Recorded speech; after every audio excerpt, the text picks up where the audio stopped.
in this book, and the most special verse which gives you the whole path in one single verse. Yeah, it is still verse 3. So all of you raised your hand that you reached Priya, right? Yeah, at least in one? Okay, good. So you understood spiritual pleasantness. Did you feel spiritual pleasantness? Only when you really have the longing for the highest do you feel spiritual pleasantness. Otherwise, you'll feel material world pleasantness. That you overcame something in the material world. An alcoholic also overcomes alcohol addiction. But his interest in the end is not to turn towards the self. If your intention is mumukshutva, the longing for the self, wanting to turn towards the self, then only do you experience priya or spiritual pleasantness. Not otherwise. Or if you overcame it when you were still on the ignorant side, but today you see its benefit, that at least this addiction I had, which I see is captivating others and they keep going out, at least I don't turn away because of that one thing. So now, just recognizing that you have turned towards the mumukshutva, or the longing for the self. So then, the first liberating joy has happened for you. You can look at your own table. The first liberating joy is the longing for the self. It is the mumukshutva stage. For that one particular thing only. Mumukshutva, let's understand that. Longing. It's different from the longing that you have in this material world. It's different from the longing for an object or for a person or for a particular situation to happen in your life. Do you recognize that longing has a feverishness to it? Mm-hmm. It's just a craving. And what is really hiding behind that craving? I want to prove to the world that I am something. Yeah. Do you recognize that? In mumukshutva, it's the opposite. I want this I-ness to collapse. I want to be free of this I.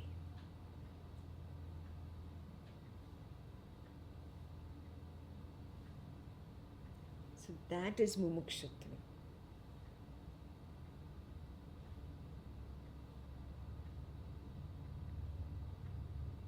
Then only do I experience the first liberating joy, priya, or spiritual gladness. If I don't have that understanding or wanting that I to get out of the way and allow me to see my truth, then that entire line becomes a material world overcoming of some addiction, some passion. That entire line has got nothing to do with spiritual gladness then. Very clear? It is a material world gladness. So please recognize that. If you have certain material world gladnesses, put there in red. This was only material gladness, not spiritual. Yeah? Unless today it is benefiting you and helping you turn within. Very clear? That it's not there today, that way. I had this little addiction earlier, which would have never let me sit in samadhi. Today I am free of it. Thank God I had such a good samadhi. That feeling of, wow, I had a good samadhi, because that is not here, that is the priya feeling. Very clear? It allowed me to turn towards myself. Yes, but it has a pleasant flavor to it, a sweet flavor to it.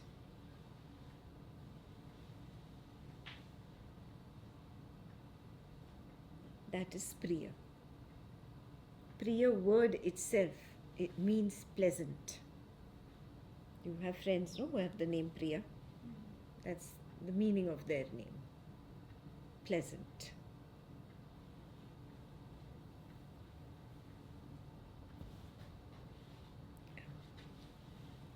do you have cord?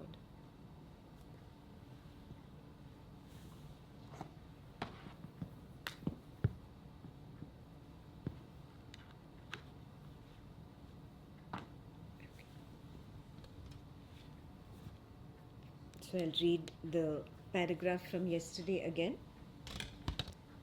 Viveka, Vairagya, Shat Sampati and Mumukshutva together comprise sadhana chatushtaya, or the fourfold discipline. The evolution and ripening of the sadhana chatushtaya facilitates the first degree of liberating joy termed priya, or spiritual pleasantness. Okay. It is the evolution. By evolution, the most important markers are dispassion happened to you with respect to that particular story. And second, you had mastery over some sense. These are very important milestones there. Only the mastery gives me self-conviction. If I had not attained mastery over some sense, would I get to Shraddha or self-conviction? No. Spiritual toughness is not noticed. Yeah? Even the withdrawal from indulgence is not noticed. What is noticed? I'm so strong. I used to give in to the tongue earlier. I'm stronger than it. I'm a master of taste. So how many of you have more than one senses that you have become a master of? Good. How many of you taste? Taste. Good. So you should be very clear that those are, you have to highlight mastery over senses. In Dhamma you will see taste. So you should highlight your taste there. How many of you touch? Nobody? So then that is my work area. Yeah? Touch is my work area. How many of you smell? Okay, great. So wherever there is smell, please highlight. Wherever taste comes, usually smell of food comes together. So that strength of smell and taste develops together. The mastery over these two develops together. You will notice that.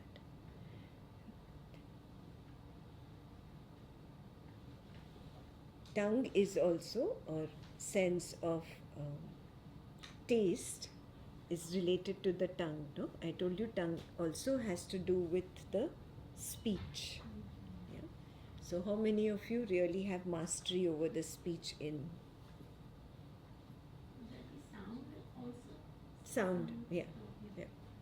Just because you've mastered it for that particular doesn't mean Does it's all. no. Yeah. It just gives you confidence. If I can do it for one, I can do it for a second one. If I can do it for a second one, I can do it for the third one. But somebody who has zero speech, he is a little scared. Oh, will I be able to get over this one? So you get it? So when you have even one, great, highlight it. These are my strengths, and I know that if I can do it in one place, I can definitely bring it in another area. But if I have not managed even once, then that is my weak area. I really need to pay attention. So write your weak area senses separately in a column. There is a question. So say for like get-togethers, like spiritual potlucks and rites and rituals and all those, there were so many senses: sight, sound, smell, taste, touch, thought, feeling. No. Now that is only the belief of that being the correct spiritual path. Once that belief went away, all this fell away. So all this is secondary. Primary is only the belief. It's only thought. That's it. That's it. Everything else doesn't fall into place. You have to look at the primary thing.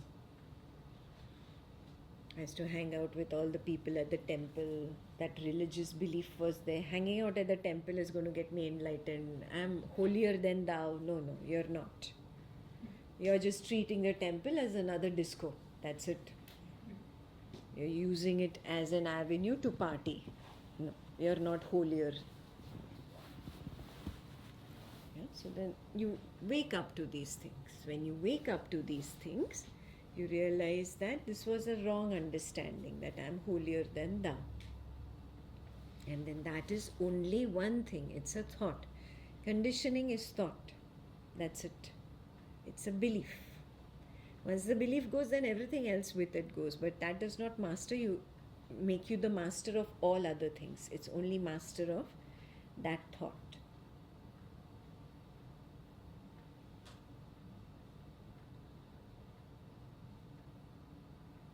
Okay. How many of you have master of thought at one or the other level? Very Thought, good. feeling went together. Yes. The mind goes together. Very good. Superb. So that means it is in you to really reduce chit-chat. Yeah, have that conviction. I can do it. I can definitely do it. If I did it in one area, I'll be able to pull it into the other. Maybe any parties, get-togethers of similar, like there was like recognition of identification with a group, which was identified as the waker, and there was a lot of get-togethers with them. It's But- probably got to do with speech. You like to talk, that's why. So, but that is gone now, complete. So now for you see. more than a year. Yeah. But you still need to work a lot on that. So this passion has not completely happened. But with that particular thing can. No. It'll just stay at Viveka still. It's not complete yet. This is also a group, no? You substitute that group with this group.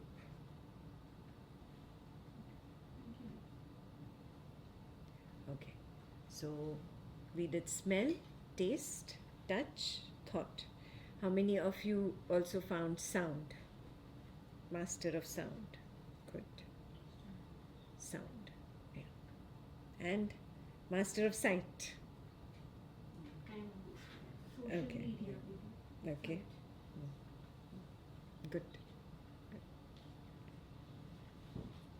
Last one is master of feeling, the most tough. Did you realize you love to feel the feeling? Yes, even if it is unpleasant. Yes. Yeah. So it's the hardest one. Yeah? Becoming the master of feeling is the hardest one. Because first the I has to go, then the feeling goes there. Because I love the identification from becoming the feeling. I love that so much that I then indulge in sight, sound, smell, taste, touch, thought, and sensation. Because of the feeling. Yeah? This is coming from Buddha's path. Yeah? And he says there are 36 types of craving verbalizations, means feelings. Actually, and then he multiplies them and it comes to total 108. I cannot do all with you, but they are there in the videos. One day it will be edited. Can you give us a couple of examples? The feeling of I like it, then I will like it, I may like it, I will not like it. There are so many variations within feeling. Yeah, so he says the I is wrapped with feeling, and then that goes out to sight because it wants to have that feeling. That goes out to sound, that goes out to taste, to touch, to thought, to smell. So the I is wrapped with feeling.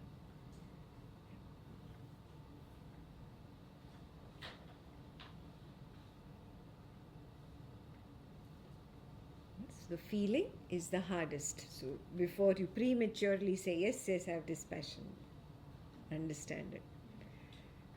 Yeah. Just You- apply the brakes for feeling. So I want a clarity. So for feeling, you should not even want to indulge anymore in whether it is painful, pleasant or unpleasant. feeling. Yes. Or even if it comes out as a vichara thought, Yeah. you still don't want to go hold Yeah. and start The conversing. want is not there. Feeling is birthed from I want to exist. You should not want to exist. Do you see how? That's the hardest thing. Not wanting to exist. So if you have a line over there, please strike it. No, I don't have dispassion there yet. I want to exist. I can see that very well. Yeah. Feeling will take time. Feeling will take time. So what does that bring us to? Is the mumukshutva. Yeah. When I complete the entire sadhana chatushtaya, I come to mumukshutva with reference to one particular line.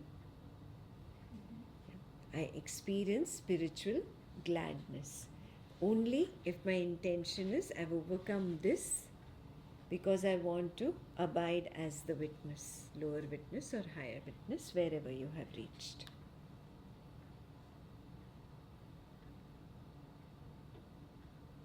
That is where we stopped yesterday. I've just explained that again. Good. Can I move ahead? Yes. Okay.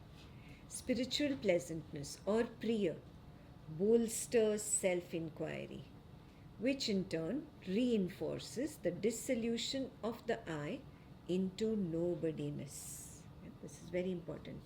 Which level of self-inquiry happens here after priya? Is the who am I self-inquiry. Who am I? Self-inquiry becomes stronger once you are inward turned and one pointed towards the self and longing for the self. You're facing inwards, you're not facing outwards. Do you see that? So there will be no self-inquiry with regards to the world.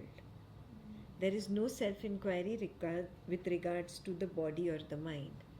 You have turned in. One pointedness towards the self means I have turned in and I'm longing for the self. So my self-inquiry in this direction now is only one. Who am I? That becomes stronger.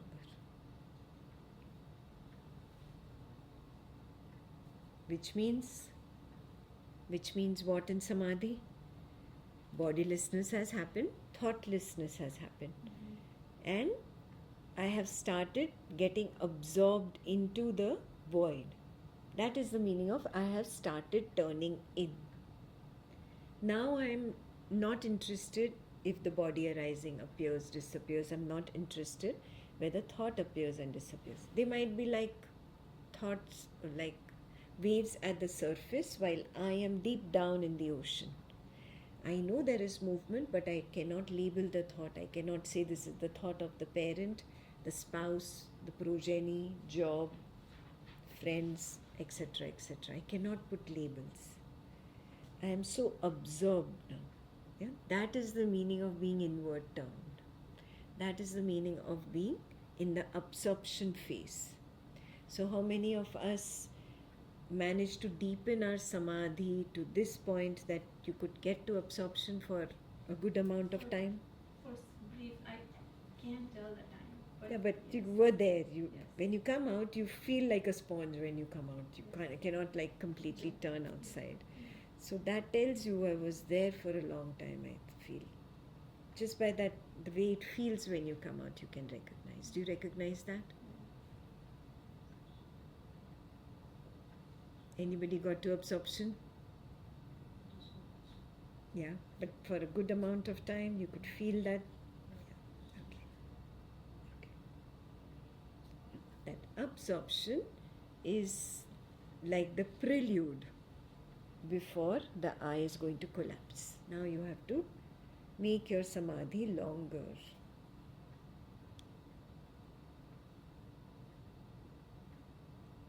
Only if you make the samadhi longer, it means that self-inquiry led you to the answer and the eye collapsed. That is the third milestone, eyelessness. I use the word collapse, but it's simply the sense of being that was there, that was getting absorbed into the void, suddenly got fully absorbed and merged into the void. It became the void. That is eyelessness. It's basically the dissolution of the I.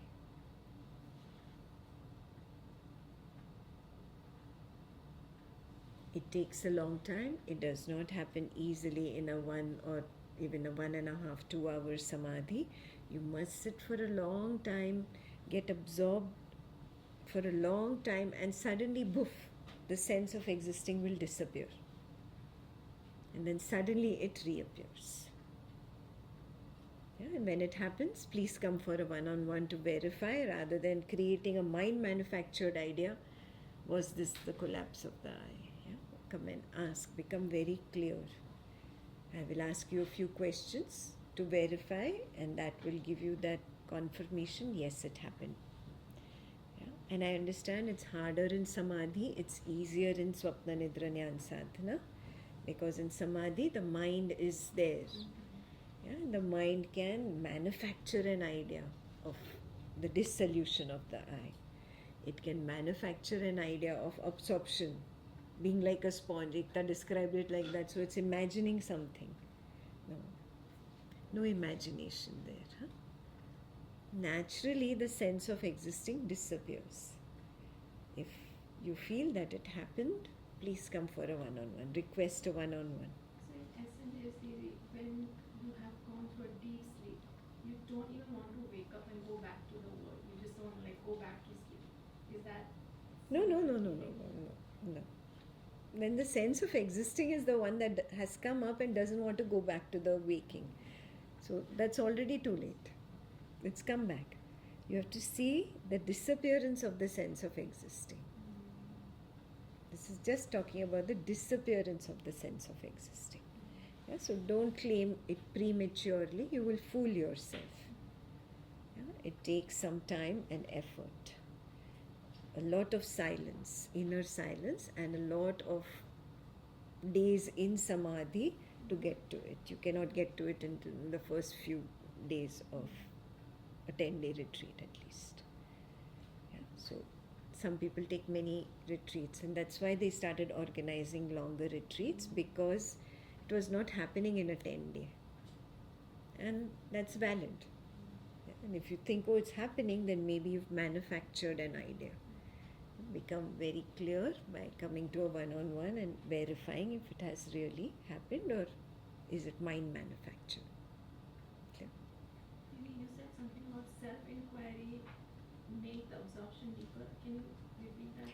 It's not self-inquiry as in you're not asking a question. Now, because there is naturally that longing for the self, there is only wanting to be there. There is no interest in turning out and wanting to be this body or the mind or interested in what's happening in the world. So when you're so absorbed, that itself is called the who am I inquiry. But it's not in words. It's just that turning inwards and remaining inward turned. And that's why your 2 minutes, 5 minutes of absorption is not really absorption. Just a tiny glimpse. You have to be continuously absorbed for a long time for the sense of existing to suddenly switch off, lights off, disappears. Means there is no knower. There is no knower of the absorption. The knower disappears. Yes, and that is called cessation on the Buddha's path. Jhana 9.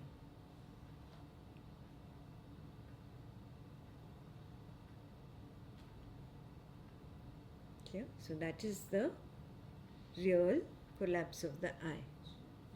Here it has similar flavor like jhanas, like neither perception nor no perception. Yeah, that's what happens in absorption, no? Not happened yet, that means absorption was not long enough. Yeah? You forget yourself, you feel, where am I? It's like a dream. It's like going through, sitting in samadhi and going through Swapna Nidra Jnana Sadhana. You go from the waking into a dream-like phase, which is the absorption, and then into deep sleep, where there is the disappearance of the sense of existing. So that is jhana 6, 7, 8, 9. Like that. Buddha just gave it structure, but it's exactly the same thing that is happening. He just gave it a proper name so that you are clear, okay, I know where I am and I know how far I am from it. Otherwise, you don't know how far you are. You're so confused. Yeah, if it's just fluid like Advaita. But if you have like that, from after thoughtlessness, he divided it into 4 stages, which is so beautiful, amazing. Now I know how close or how far I am. And then you come to the one-on-one. The Buddha's one-on-ones are mandatory daily because I have to take you from one jhana to the next. So when you come to a particular jhana and I tell you, yes, you're at 7, you're at 8, you're like, wow, I'm so close. That itself gives you conviction, I can get there. But that description is not there on the Advaita path. Thoughtlessness, absorption, eyelessness. Yeah? So now there is no 4 stages between thoughtlessness to eyelessness. Eyelessness is the 9th. Yeah? In between 5, 6, 7, 8 he described beautifully. And 1, 2, 3, 4 is bodilessness and thoughtlessness.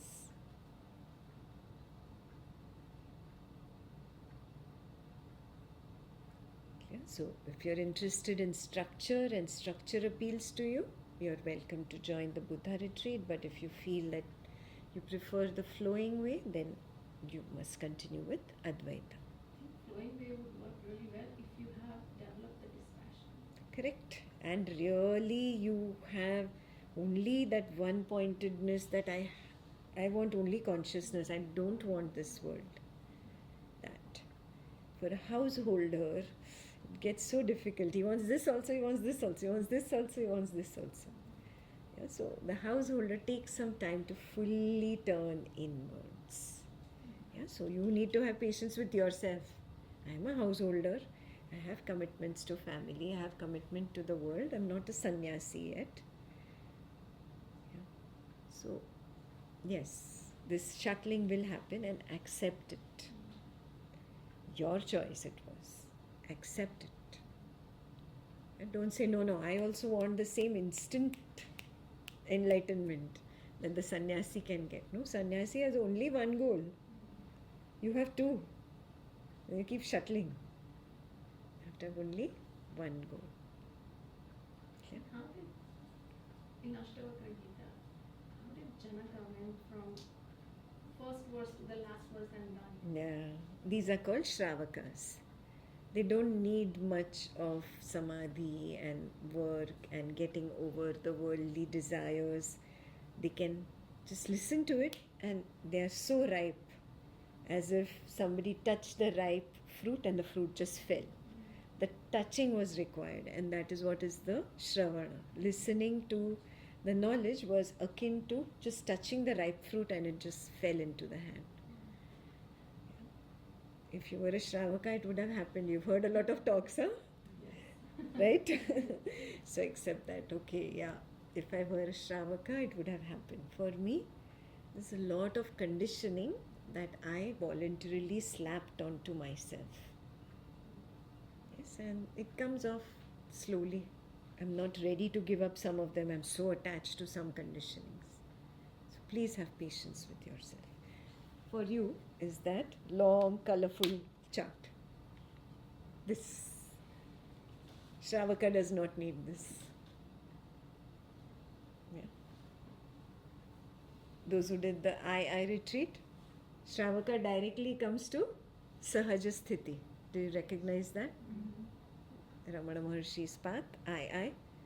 Shravaka just listens to a few wisdom pointers, gets directly to Sahaja Sthiti. I.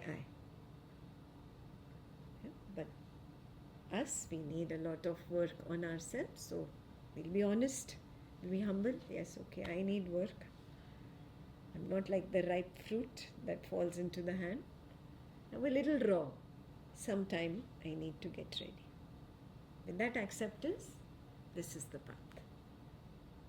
Okay? Are you ready? I've not even begun. I'm right on the first line yet. Are you ready? Yeah, sounds challenging, no? That's why I say give it 5 years. Don't try to, oh, I'm going to get it in 2 retreats and 3 retreats. No. Multiple retreats, weekly sessions, weekly samadhi, if possible, if time permits, twice a week samadhi.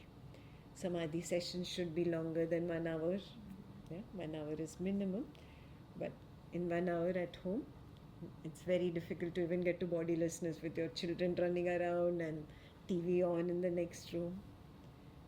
They have 4 samadhi weekly sessions. Choose one if you're serious. Once a week. They move from Shabda to Nishabda. What is Shabda? The sound, the noise, the chaos of the week. Running to work, taking care of the family, the household, taking care of the friend circle. All of that is Shabda, sound, is chaos. You collect so much in 1 week. Do you realize that? When you sit in samadhi, samadhi acts like a wiper. It wipes it away. You feel, no, what, I'm only struggling, this thought is bothering me, that thought is bothering me, I'm struggling, I'm fighting. No, actually what is happening is that is coming and getting released. It's coming and getting released. Because you have that conditioning. It has to come that way for you. It's coming and getting released. Allow it to get released. You simply witness it. Yeah? Samadhi is very important. That's how you go to Nishabda. Nishabda, soundlessness. Yeah? Basically, absence of word or thoughtlessness. There is no more thought. Yeah? If you manage even just 5-10 minutes of thoughtlessness in a samadhi sitting, good, the job was done. I erased the board. Do you see the benefit of it? If I keep erasing every week, I will not have so much chit-chat. My inner chit-chat will reduce. I'll be more in the gap of nothingness. I'll be happy to be nobody. Very important. Yes, bring in samadhi. And what kinds of samadhi? Depends where you are. We are going to learn a few in this chart now. Different types and different levels of samadhi. So it's very important you go sequentially. Yeah? If you have not experienced the collapse of the eye, you cannot just say, oh, I am done there and I can move ahead. No, it won't help. You're fooling yourself. Yeah? So the collapse of the eye for almost everybody is the goal here. Yeah? Now let's understand what it is. So first I read that part where you have turned in your absorption phase in samadhi. Self-inquiry is nothing but that inward attention, only attending to the void and attending to becoming the void is there. And that is the dissolution of the I into nobodiness. If that happens in your samadhi, Turiya dissolved into Turiyatita. Yeah, the stage is called Turiyatita. It's in this table here. Turiyatita is the stage. Yeah. The qualification is the self-inquiry led to the dissolution of the I. Only if the dissolution of the I happened and it was known, then only it is called Turiyatita stage. Can you know it when you are there? If I say, no, I know it. I know pure consciousness. I met pure consciousness. I shook hands with pure consciousness. I am separate from pure Yes, consciousness. that means you are in duality. So mind has manufactured the idea. No, there is no meeting of the two. The sense of existing disappears. The disappearance is known. By whom it is known, that you cannot perceive. There's just the realization The disappearance of the sense of existing was known. That's it. That is all Turyatita is. You cannot describe it, you cannot see it, you cannot smell, taste, touch, think, feel, hear it. You cannot perceive it through the senses at all. There's just the realization, now the sense of existing was there and now it's not. Wow, that's it. Even the knower cannot be known then. That knower is imperceivable. In that moment, you do not know. When you come back out and you realize, I knew when the sense of existing disappeared. And some of us only see one. Some of us don't realize the other. The sense of existing came back. Oh, I missed that. That was too quick. I didn't see that come back. Yeah? So that means you saw the dissolution of the I. You didn't see the re-arising of the I. And that's okay. So this stage you will be stuck on for some time. Like you said, it's a lot easier to see it In SNGS, very simple. rather than In Samadhi, yeah. But once you see it in SNGS, it is important to attempt it in Samadhi so that you are convinced. Yeah? And the conviction comes, if I can do it, if I can see it once, I can see it again. And if it's not happening again, then maybe I just created an idea, maybe I manufactured a dream, maybe I wanted it so much that I made myself believe it happened. But when I can see it repeatedly, Samadhi, SNGS, Samadhi, oh, so many times means it cannot be mind manufactured. Clear? So you have to convince yourself and never be convinced by one seeing. Come and discuss with me, get your doubts clarified, question yourself, question me, become very clear. Yeah? When it truly happens for you, I'll actually make you read a Buddha Sutta on it, but not now. Till I'm really sure you really, really got it. Even though it is the Advaita path that you're following, I'll still make you read that so that it opens up, that it really happened in these stages, because he divides that also into 3. The collapse also he divides into 3, the re-arising also he divides into 3. Total 6. Yeah, so you'll see, oh yeah, I saw this. Then you're sure. But if you read that and you're like, whoa, this sounds like no, it never happened. So then you feel so clear that, it was only my mind manufacturing it. May I not go that way again. Okay.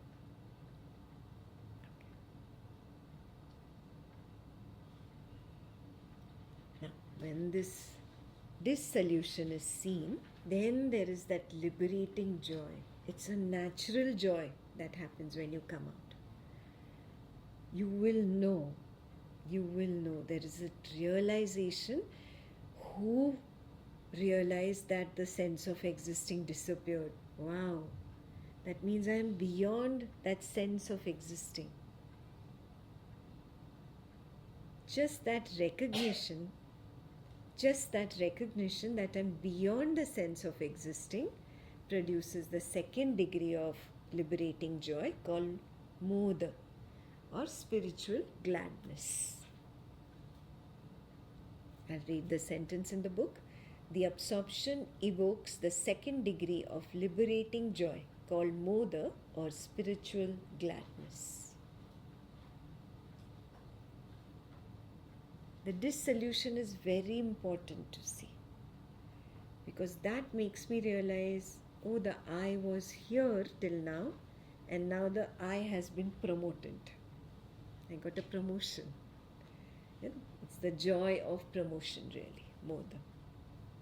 So how is Priya different from Moda? In Priya, where there was no collapse of the I. Just I've mastered a particular sense, wow, and I've turned inwards. Yeah, you know it better in Samadhi. Absorption is happening. Means Priya has happened. Absorption is not happening. Lot of senses to be mastered still. Very clear-cut path, very beautifully explained. If absorption is not happening, lots of mastery is still pending. Spiritual toughness is pending. There is lack of Shraddha. Yeah? Hence, I am not one pointed towards the self yet.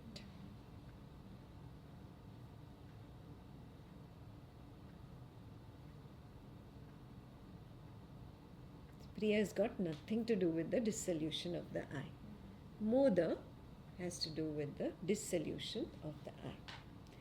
Some people don't see dissolution, they see sudden existence, sense of existence. Now there was nothing and I saw the sense of existing. But I didn't recognize the collapse or the dissolution. That's also fine. You are still at Moda.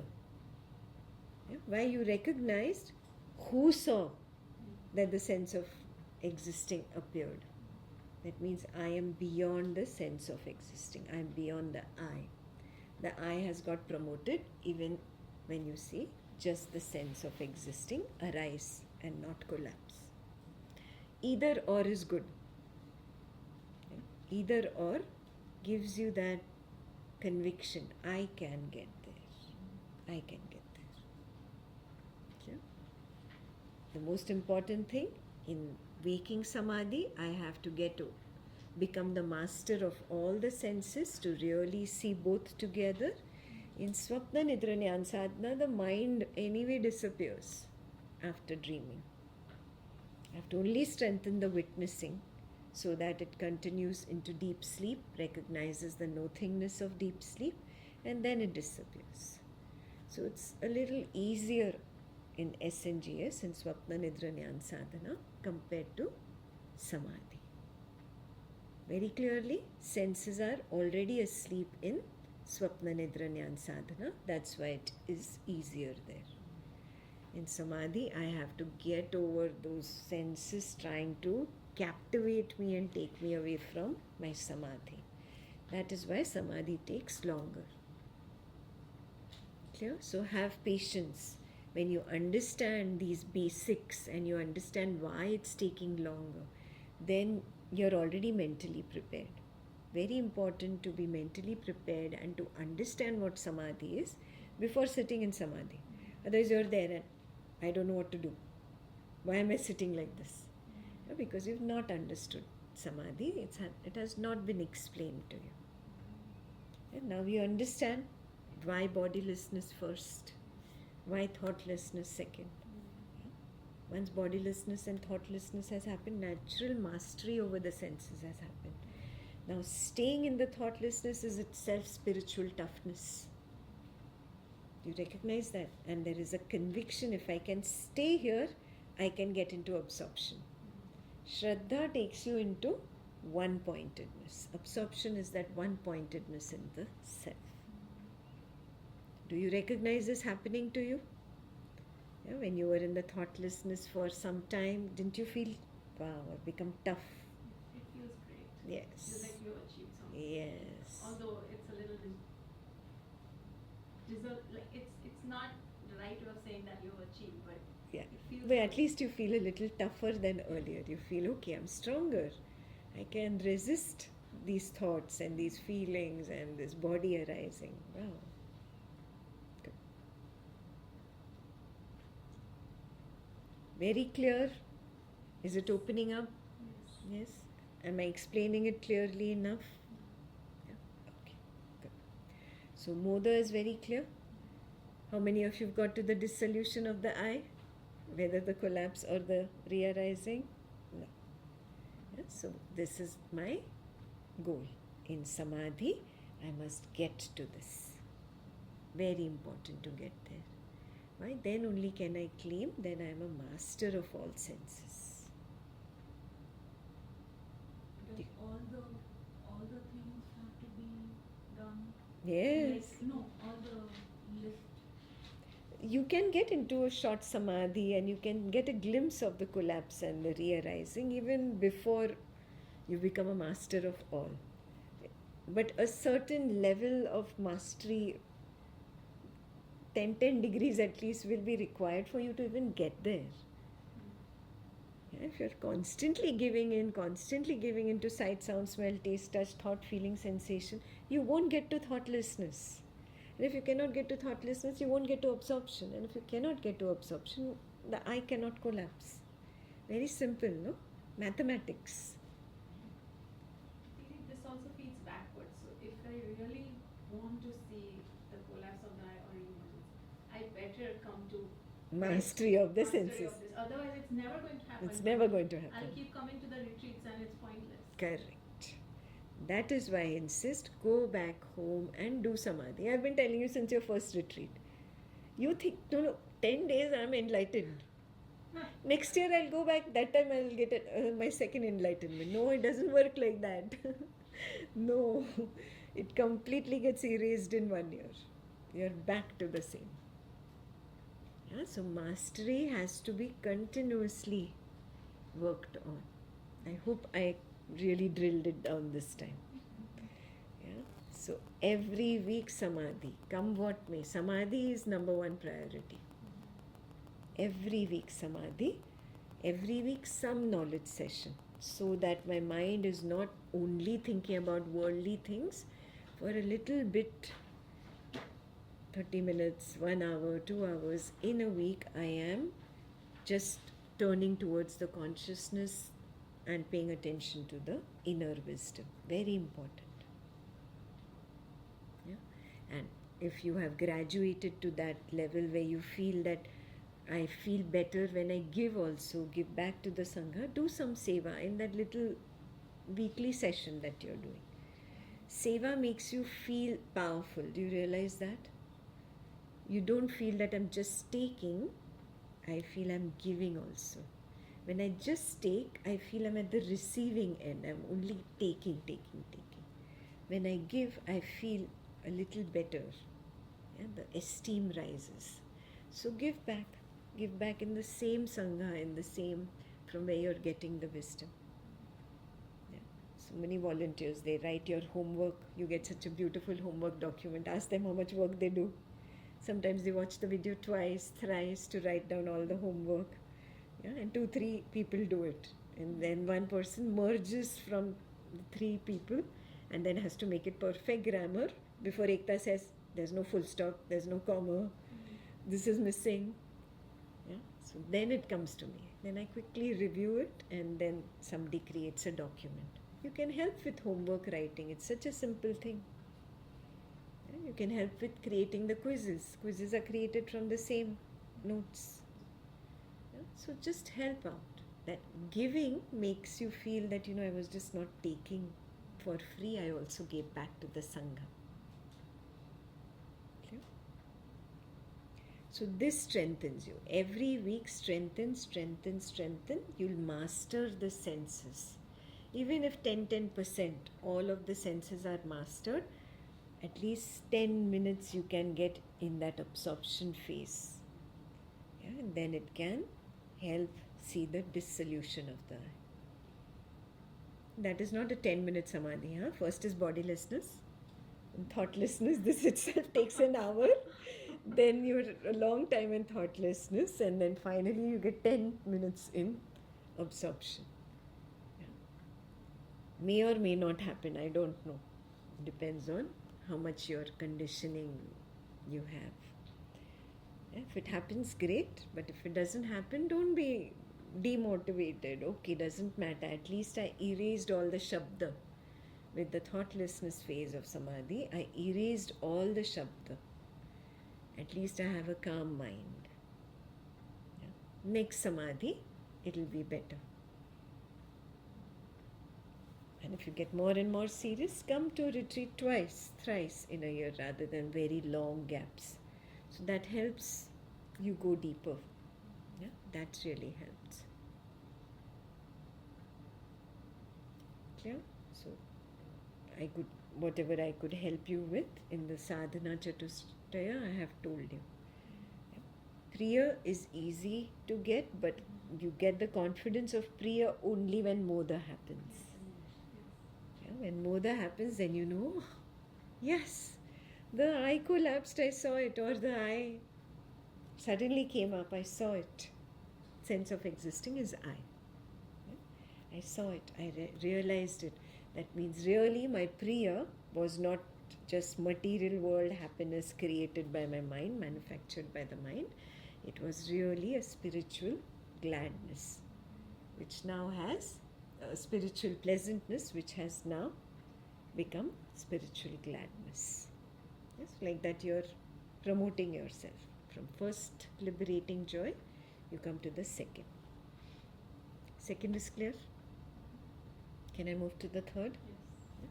This is very important to understand, as none of you have had the perfect collapse and perfect arising into of the I, into Turyatita. You have to understand it. So make good notes about the window. I'm going to talk about the window between the collapse of the I and the re-arising of the I. Yeah? Calling that a window. Clear?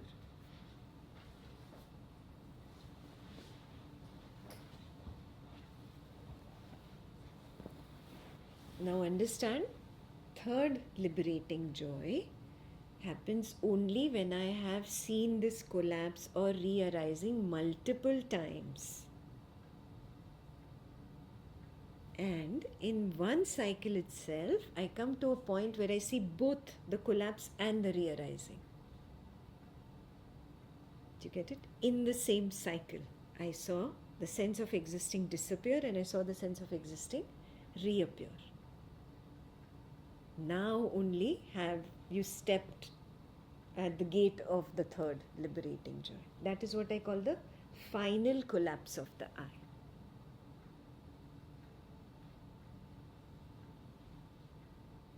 Yeah. Why final? Why final? I understood there is a window. I understood that I am like an infinite field. I am not a little dot standing behind the collapsing I or the re-arising I. Yeah? You could have so many imaginations like that because you've not understood both. You've not understood the full window. So you could have just that feeling, I'm this little dot behind. I'm this dot behind, this arising or dot behind the collapse. But when you see both in the same arising, in the same waking, dream, deep sleep cycle, in the same cycle, I saw the sense of existing disappear and then I saw it reappear. I understood there is a large window. It's a large window. And that window is devoid of I. It's devoid of another. It is a non-dual state. Clear? This clarity comes later. It does not come in the first glimpse of the sense of existing disappearing and reappearing. It doesn't happen in the first. Yeah? So several, when they happen, a point comes when I see it in the same cycle. Oh, it's a state. It's a non-dual state. That is Advaitam.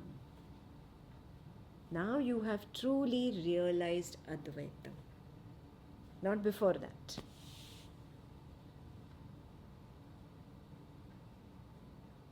Clear? Understood non-dual state? When you say cycle, you mean within a waking? Yeah, I don't want to say daily. I don't use the word daily. I use the word waking, dream, sleep cycle.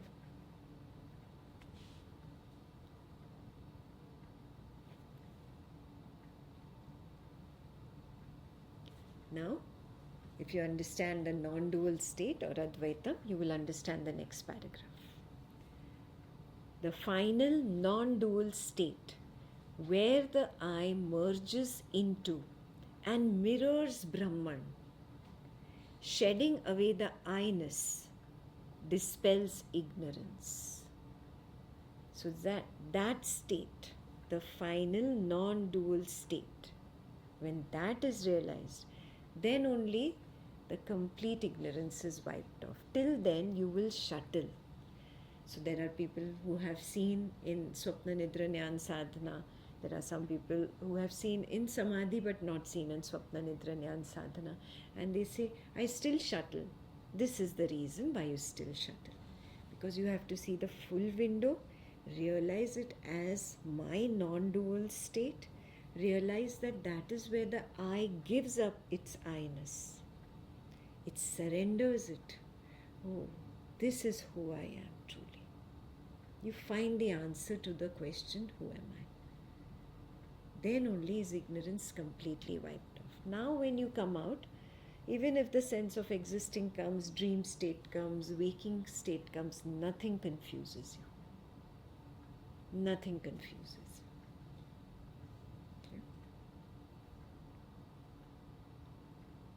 That is the meaning of the wiping away of the ignorance. On the Advaita path, it's only this little window, the non-dual state. On the Buddha path, he gave you an entire shunyata. 8 to 10 levels are there. I've never counted because I didn't keep numbers there. There are 8 to 10 levels of shunyata, where in the first few, it's the closed eye abidance in shunya, in zero. And then the next 5, 6 are open-eyed abidance in zero. So he has divided even that non-dual state, the window, into a very clean 5 steps with closed eyes, and how to take it back out into waking dream deep sleep, 5 steps outside. He talks about SMGs. It's nowhere you'll find that word. That has been coined by Ekta. Yeah. Those words are not there. But it's the same thing on Buddha's path. You take it out. Yeah? Just like Ramana Maharshi has coined awakened sleep, Jagrit Sushupti, like that Buddha has coined abiding in the shunyata, open-eyed. He says abiding in the void is the translation of Bhikkhu Bodhi. Abiding in the void.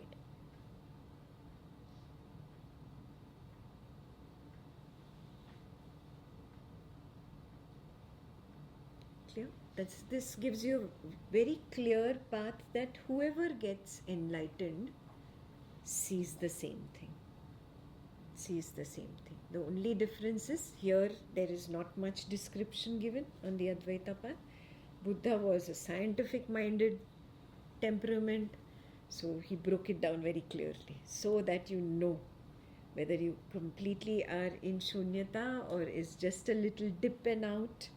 That also you can figure out. Are you completely abiding in the void, in the waking dream and deep sleep, or is it just a dip and out? That also you can figure out. Which you can't figure out on Advaita path. You have to figure it out. You manage it. He must have such sharp intellect. He is so sharp, yeah. You can see from the suttas, no, how sharp he is. Yeah. Okay. So the first part is very clear. Yeah. The question is answered. Why, even after I have seen the collapse or the re-arising here and there, why is my ignorance not wiped away? Because 1, it needs to be continuous, and 2, in the same cycle, I need to see the full window so I understand my non-dual state. Yeah? Understanding of the non-dual state or Advaitam is essential, and then it gets completely wiped away. Ignorance gets completely wiped away. First line is clear? In this moment of union with the Absolute, the I takes the form of the indivisible totality, like a tiny drop becoming the ocean by surrendering to it. This is very important to understand. The I feels literally ashamed to call itself I after that. Do you see that? It's like, how can I even utter the word I now. You feel ashamed to say I after that. Because it has surrendered to that non-dual state, that emptiness within, the void, the shunyata. And it knows that is who I am. How can I be this measly little sense of existing which comes up and says, I? No, this is not me.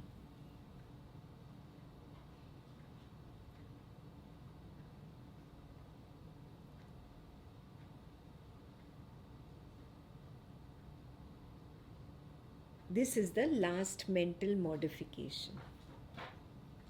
Understand mental modification? When I'm thinking, it's a mental modification. When I'm trying to understand what Ekta is teaching, it's a mental modification. When I'm trying to pay attention to the words, that paying attention is a mental modification. When I get tired of reading and I turn away, that's a mental modification. Are you understanding? Vritti, manovritti. Yeah? So, which is the last manovritti? The I, which has merged into that ocean of non-dual Brahman and become one with that totality. That merging is the last mental modification. Clear? Please write this down clearly because it is all intellectual for you right now. So only your notes can help you.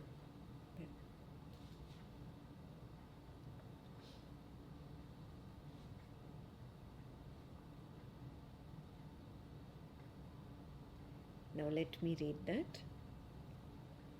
Next paragraph. This last mental modification that takes the form of the indivisible reality in closed-eyed samadhi is called akhandakara vritti. Akhandakara vritti. Vritti is mental modification. Akhanda? Yeah, total. Totality. The total. Yeah. Akara? Yeah, it's taken the form of the totality. The drop forgot that it is that little drop, broke out of its dropness and became the ocean. It became the totality. Akhanda akara vritti. This is the last mental modification. That is why it is known. In closed-eyed samadhi is when the eye drops, dissolves into totality. Yes. And that's called. The becoming the non-dual. It's merging. Yeah.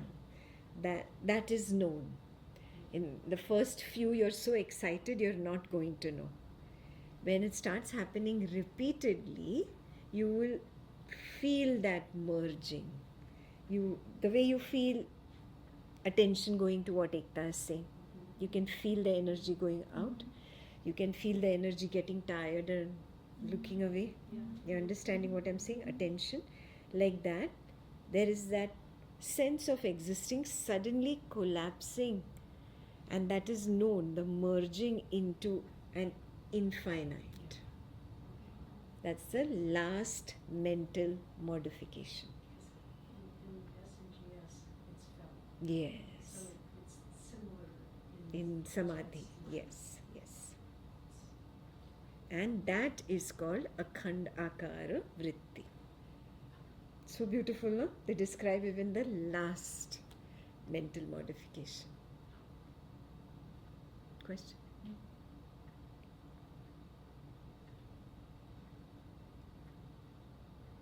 That's why I'm so fond of this Upanishad.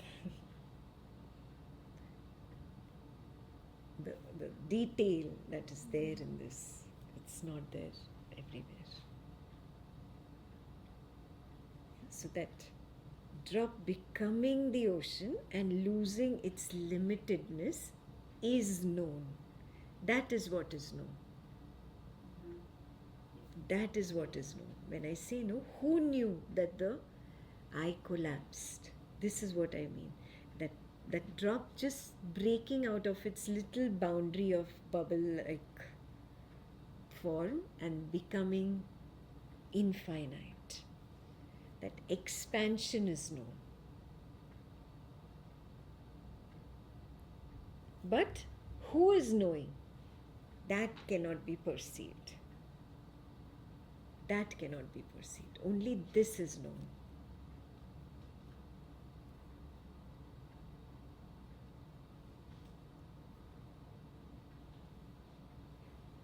So that's when the Avadhuta realizes, oh, I am that, not I, because it doesn't say I.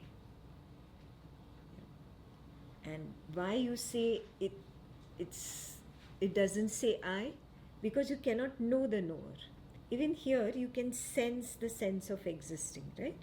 There's a subtle sense of knowing that there is a knower that is knowing through the eyes, is seeing ekta. Yes, there's a sense of knower. A thought coming up, that same sense of existing is knowing, and you can recognize that sense of existing. So how you can recognize that? In that not I, in the khanda akara vritti, there is no sense of knower. Only this dissolution is known. That is why this is the last mental modification.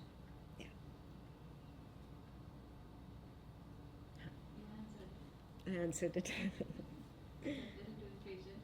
Huh? I was a little too impatient. That's why it is called not I. है कहूँ तो ना बने. ना कहूँ तो I've forgotten. You wrote it down, no? ना भी कहा ना जाए. ना भी कहा ना जाए. I cannot even say it is. I cannot even say it is not. Why do I say it is? Because there is something that is knowing this drop merging like this into the ocean. So there is. Yet it cannot be sensed as the knower. So neither can I say it is, nor can I say it is not. This is what Man Singh is describing. Is that why it's called subtler than the subtlest? Yes, There is no knowing in it. correct.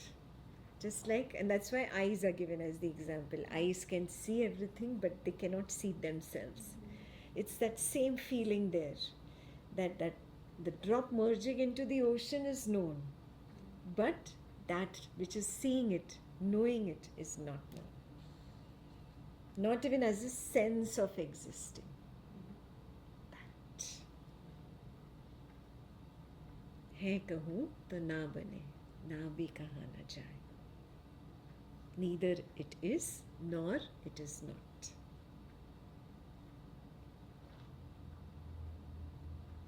Okay. So this Akhandakara Vritti is just a powerful punch that has been given by the Avadhuta Upanishad only, and that is why this Sannyasa Upanishad became famous, popular, because of this, because it wasn't described elsewhere. The dissolution, right? Yeah, The yeah. last mental. The last mental modification. The dissolution is described in many places, but that's the end there. They don't go beyond. But this said, the last mental modification can be seen, and the sannyasi sees this. The one who has renounced all the senses can see this very clearly.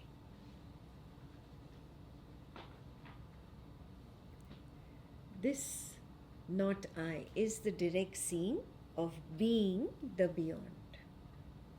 Of being the beyond. I am Brahman. Aham Brahmasmi.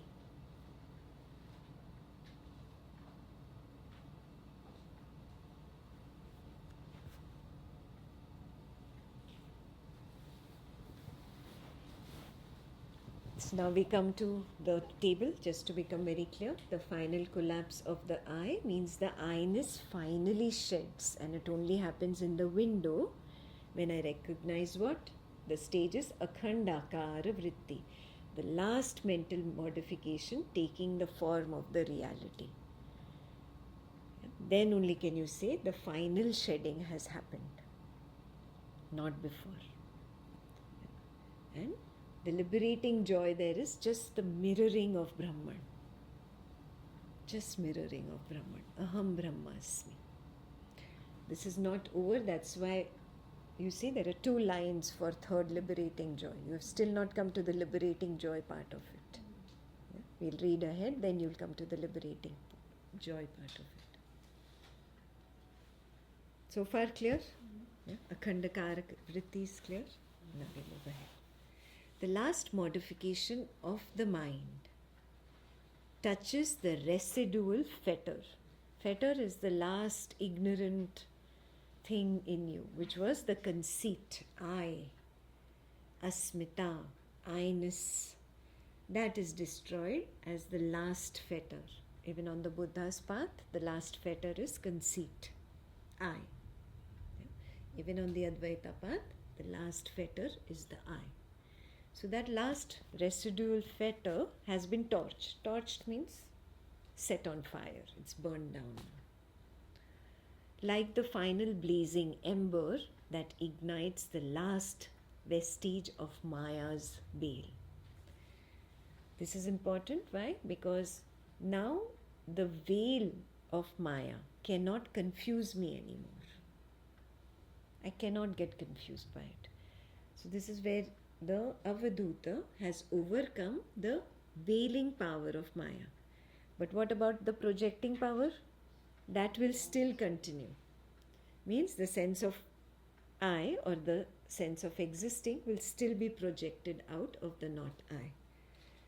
That I will still project the dream, and from that dream the waking will still be projected. So the projecting power of Maya will still continue, but the veiling power of Maya is destroyed here. This is the point. Akhandakara vritti. Didi, is the projecting power of Maya coming from the measure?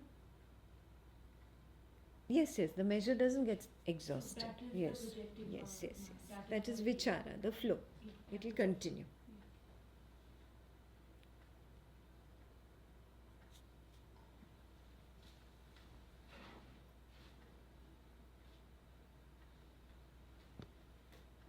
So measure is the sankhara in Buddha's path, right?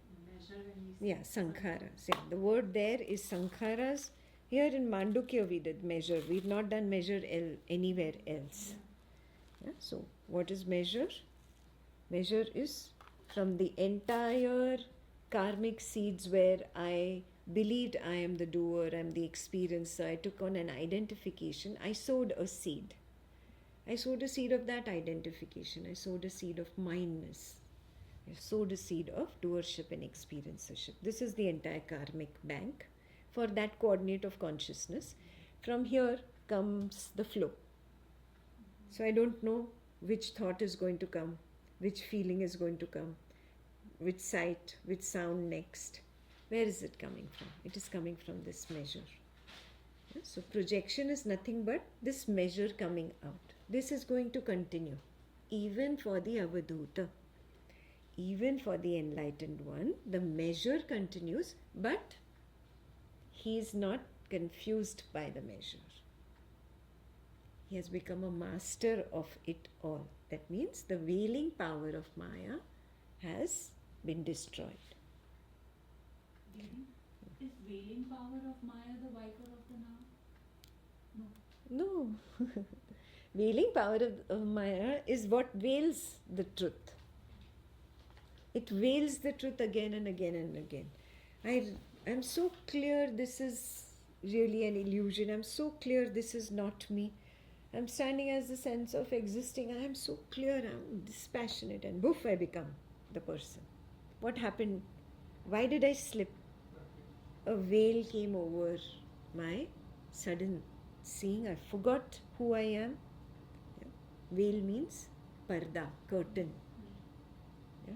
Clouds came over my eyes. I could not see clearly that I am the witness. I believed to be Ekta, and I became Ekta. Clear?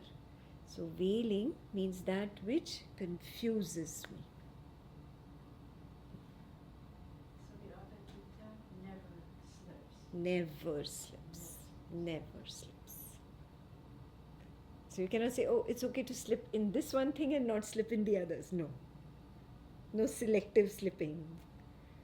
No slipping on Sundays. No slipping. No vacation. No cheat day. No what day? Cheat day. No cheat day. In fasting they have cheat days, right? Yeah, no cheat days.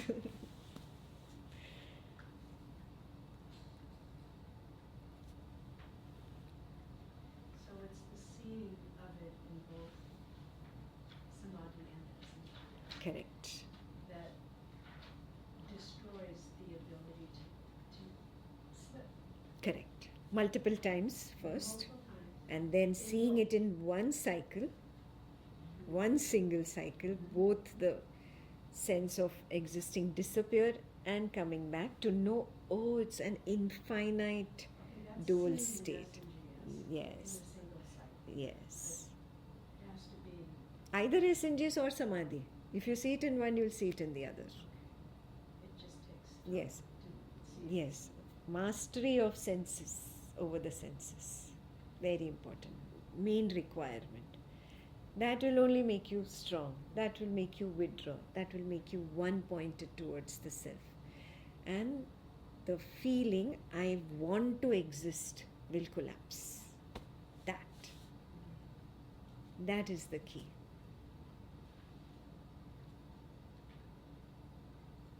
That is the key. That's why I told you, feeling is the last mastery amongst the senses. Feeling is the last mastery. That's why Buddha has so many suttas on feelings, and he divided the mind into 118 types of mind, calling them chetasikas. Yeah, he says all these, watch all these, become aware of all these, and be untouched by them all. And his way of explanation is, if you don't understand them all, how will you overcome them all? Understanding them helps me, oh, this is illusion, this is illusion, this is illusion, helps my viveka. He wants to go super fast. What are those fast trains called? Bullet trains. Bullet train. He wants to go in the bullet train. Advaita Vedanta passenger train, Amtrak. Local train. But metro. You go just from downtown train. Yeah? And Buddha says, no, we have to go super fast. Bullet speed. So for that, you need proper structure and a clarity. I am here. That is the difference. Yeah? Now, it totally depends on you, the coordinate of consciousness. Are you made for structure, or are you made for the flowing like thing? You have to just taste both. Yeah. My job is to give you both. What if you're both? Oh yes, then do both. Do one here, one there, one here, one there. You don't know what will take you there quickly. Do both. That is one-pointedness, no? You cannot say only Sundays I will do. Then that is not one-pointedness. That is many-pointedness. What about Monday through Saturday? Where is the pointer? In which direction? Yeah. So, very important. Very important. Okay, let me finish that line. I left it midway.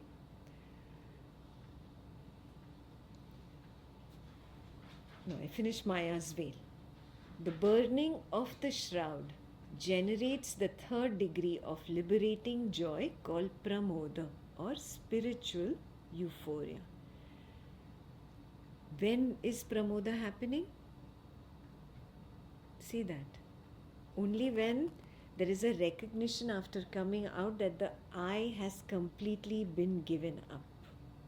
It has been burnt down. Maya's veil has been burnt down. Which means I bring that recognition into open-eyed. I have realized it in open-eyed. So it takes some time. Yeah? Pramoda has still not arrived. Yeah? Naturally, you will start going into samadhi. You will want to sit in samadhi. Yeah? What is the samadhi that happens? It's the nirvikalpa samadhi now.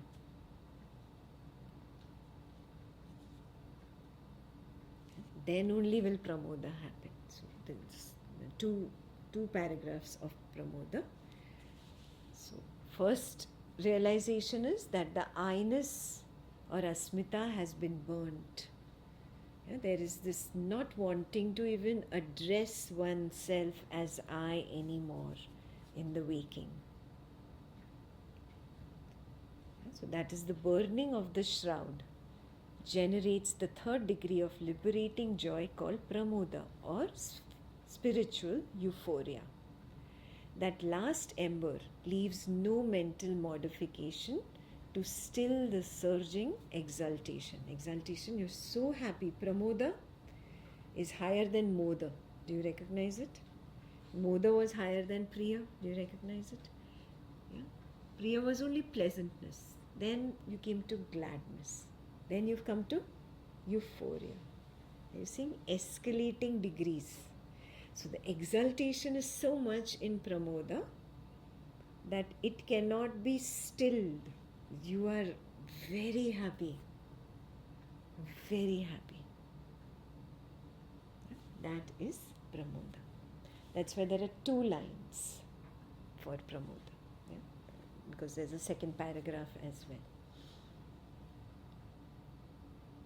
On the collapse of the I, the spiritual euphoria yields a profound, transformative and meditative absorption characterized by pure, undifferentiated awareness. That is nirvikalpa samadhi, a deep, non-dual absorption. Now, that which you saw in deep sleep or in samadhi, closed-eyed, automatically starts happening here in the waking. Yeah? That is nirvikalpa samadhi. Undifferentiated, yeah, means there's no sight, sound, smell, taste, touch, thought, feeling, sensation to deal with anymore. No differentiation is there. The veil is burnt down, I-ness is burnt down, so there is not even the recognition of a separate sense of existing. It's just the bringing out of the same non-dual state. That is the true nirvikalpa samadhi. So when does it happen in open-eye? After you see the khandakara vritti in the window and it comes out into the waking. From the closed-eyed samadhi, he comes to the waking. Now everything becomes that non-dual state. Means nirvikalpa. Vikalpa is thought formation. Nirvikalpa, no thought formation. So from his side, there is no thought formation that happens. No thought formation. Means zero vasana happens from his side. Zero vasana. You remember, no? I explained yesterday what is vichara and vasana.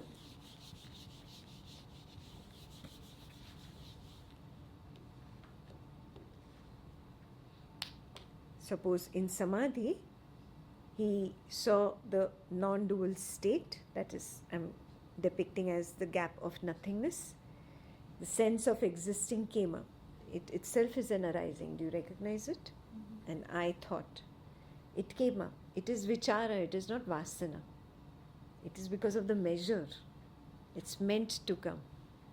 He did not hold on to it and have any vasanas. This is me, this is mine, etc., etc. There was no vasana at all. His waking continues like that. Only vicharas, no vasana. So, this is not there. His waking is just vichara, gap, vichara, gap, vichara. And because he's so much in this gap now, vicharas get exhausted very quickly. he naturally is inclined to closed-eyed nirvikalpa samadhi because he's brought that non-dual state out. Again, he goes into non-dual samadhi with eyes closed. That nirvikalpa keeps happening to him. He's not attempting nirvikalpa samadhi. There is no doing, there is no saying, I have to sit down in nirvikalpa samadhi. There's not much vichara. That gap becomes like a black hole just sucking him in. Yeah? Goes into his non-dual state again. And that keeps happening. There's not much interest here. Yeah? But what arisings must arise, for him they arise. The body has to get up and use the restroom. The body has to eat. The body will have tamas and has to sleep. So basic rajas, tamas, sattva continue. But he has no interest in initiating anything, in being proactive, or even wanting to live. That is the most important thing. That does not mean he goes and commits suicide. No. That would be an aversion. Do you see that? Yeah. Not even, he doesn't even have that feeling of I am living. Yes, there's just an emptiness, just a constant emptiness there. Nirvikalpa samadhi is a happening. You cannot do it. Clear? Now at nirvikalpa samadhi, that which you have brought out and you automatically keep going into it, now is where spiritual euphoria or pramoda is fully blossomed. Fully blossomed.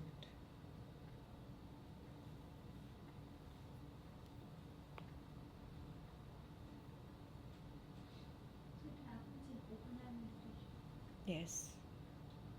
Even when there is a vichara, he is in open-eyed meditation. He is not there. He is not attending to the body or the mind, whatever needs to be. It's just happening per the flow. So for him it happens even in open eye, the collapse. Yes. In the gap. Yes. So that non-dual state is brought out. That's what we are going into further. It's beautiful ahead. I want you to understand pramoda, spiritual euphoria. He naturally goes into nirvikalpa samadhi. Naturally. Again and again and again.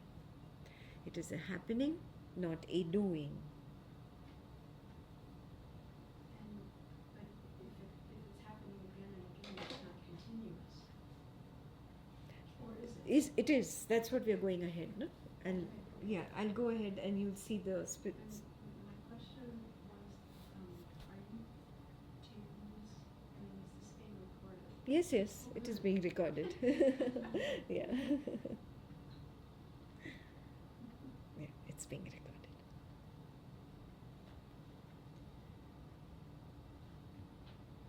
So we finished the Nirvikalpa Samadhi paragraph.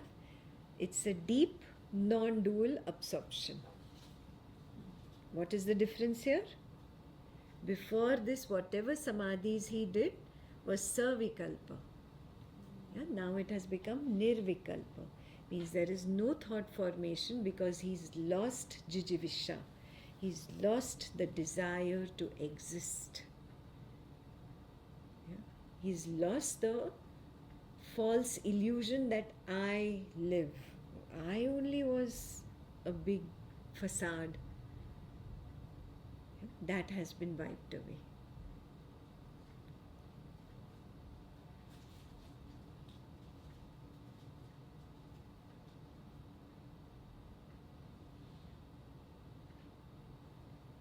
Good. Can I move ahead to the next paragraph? Ripening of nirvikalpa samadhi yields an effortless, unbroken, stable abidance in the self.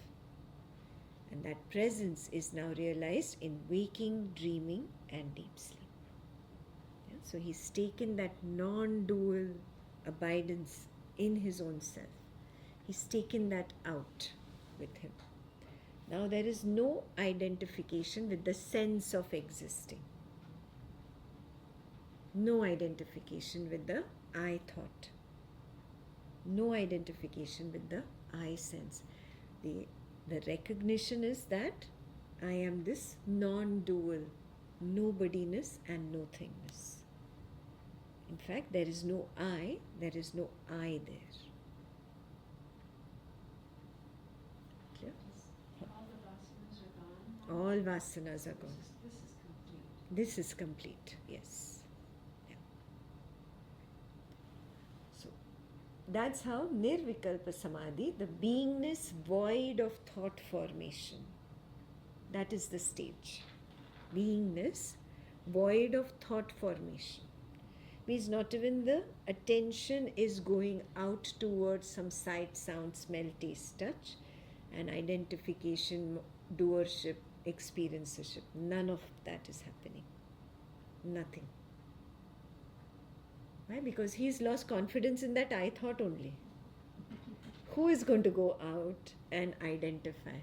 Who is going to go out and say I am the doer? He's lost confidence. This I only, big clown of no use, just a circus monkey. He has disowned it. Not my monkeys, not my circus. That is nirvikalpa samadhi. This is completion. Vasanas are destroyed. That gives pramoda, spiritual euphoria. Are you becoming very clear? Spiritual euphoria has 2 lines. Both are in green. It started with the final collapse of the I, went to akhanda akara vritti, went to the recognition aham brahmasmi, and abidance as the pure undifferentiated consciousness or awareness in nirvikalpa samadhi. This entire happening is happening at the pramoda level, the third liberating joy.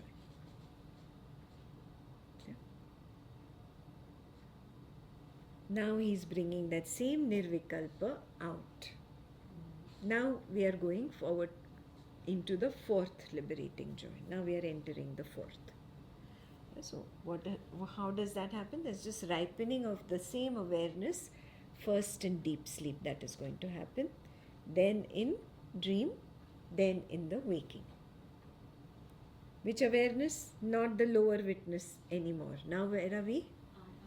Yeah, I, or the not I, the non-dual state. That is ripening here. That is ripening. I don't understand why ripening. Isn't it already? Yes, it is, but Ripening means more. Has to yeah, become more. yeah, there has to be more. No, the 4th liberating joy is coming. We are still going towards the 4th. It's okay, it'll get cut. In that, it's not getting cut. It's fine. So the 4th liberating joy, we're just entering it. That is why ripening. So I'll read that again. Ripening of nirvikalpa samadhi yields an effortless, unbroken, stable abidance in the self. Stable, very important. The presence is now realized in waking, dreaming, and deep sleep. Moving ahead. Ripening of the ever-present awareness, which is the not I, which is the pure consciousness, the non-dual state, that awareness now, ever-present. Ripening of the ever-present awareness in deep sleep unveils the radiance of the higher witness or sakshi in the absence of the divisions of the world, body, mind and I sense. So now he is promoted from lower witness to higher witness in deep sleep. Yeah? That is why we use the word ripening. It is still ripening. This promotion is still happening, no? The promotion is not complete. First promotion happened from the sense of existing to that which noticed the sense of existing collapse and arise. That was the first level of promotion. The second level of promotion happens going out into the deep sleep.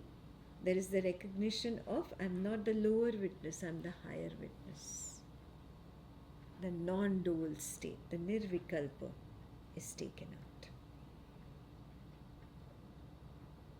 That is the higher witness. Yeah, in deep sleep there is the absence of the world, the body, the mind and the I. Do you recognize that? That. Very important. So he recognizes, I know that absence. I know that absence. So why does it say ripening of the ever-present awareness in deep sleep? Because we are doing deep sleep, Jagrit Sushupti in deep sleep, Jagrit Sushupti in dream, then Jagrit Sushupti in waking. Each can be recognized by the Avadhuta who has got enlightened now. So each is realized. A promotion is realized from lower witness to the higher witness in the same deep sleep projection. I was standing as the I thought before, when the Avadhuta was not an Avadhuta. Now he is standing as the not I. Yeah? So it's a complete understanding. Now he's standing as not I in waking dream. Correct. Yeah, but we are coming out, no, right now. From the window, first deep sleep comes. Then I'll come to dream. Then I'll come to waking. Right? So we are going progressively. So in the Jagrit Sushupti, in the deep sleep, does he become aware of the undercurrents of the deep sleep? That Yes. Yes. There is an understanding of the measure. There's a knowing of what the turbulence is. There is understanding of this is the measure that pushes the sense of I, the sense of existing out, that which projects again. There's an understanding of how the projection mechanism happens. It's a clear seeing, nothing miraculous. Yes, but it doesn't seem easy. It's a long process. It's a long process, but it's not miraculous. It's not miraculous. It's only how much interest you have in wanting to know yourself. That's it. If you really wanted to know physics, chemistry, and you dive deep into it, you can become a scientist. If you really dive deep into wanting to find the cure for the most incurable disease, for cancer, for the terminal for cancer, you can find it. So for that, what do you need? You give up everything else and only that. Like that. That kind of dedication is required. Yeah, enlightenment says, oh, I'm not available for just measly Sundays. No. No part-time work. No part-time work. Yeah. A scientist who discovers something, he even neglects his family. Do you see that? Only that. Only that. That kind of one-pointedness is required. So he knows how much measure is left for him. You can just know there is measure. You can know the turbulence of the measure. You can see the projection of the measure, but you can't sit and count. There's no counting. It's not a bowl of rice. Yes, it's not a bowl of rice. This is just allegorical, symbolic, okay? I have to show you somehow, no? Okay. Very clear, deep sleep is clear. Let me finish that paragraph. Ripening of the ever-present awareness in deep sleep unveils the radiance of the higher witness or Sakshi in the absence of divisions of world, body, mind and I sense. That is awakened sleep or Jagrit Sushupti. He is awakened now. Awakened in sleep. Yeah? So it's awakened sleep even in the deep sleep state. As Jagrit Sushupti strengthens in deep sleep, it fosters unwavering awareness in dream. Dream will still be projected by the I. I is going to continue its projections. Yeah, they are only vicharas, remember? There are no vasanas there. So it will still get projected, But he never has nightmares, he never has fantasies. Yeah? Just few rajas, tamas, sattva of the waking reflecting in the dream. Very few sprinkles here and there. So, as Jagrit Sushupti solidifies and strengthens in deep sleep, it fosters unwavering awareness in dream, unveiling the radiance of the higher witness in the presence of divisions of dream world, dream body, dream mind, and the dream I. All that is there. Yet there is a recognition of the non-dual Advaita state, the not I, the recognition of the higher witness. That is Jagrit Sushupti, or awakened sleep in the dreaming state.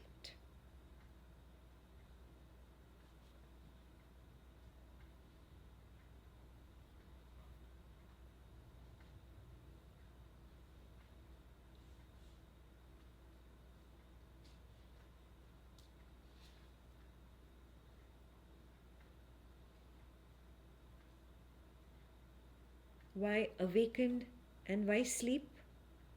Because it is still sleep, but he's awakened to his non-dual self. No, there's awakened sleep in the waking. So what is awakened?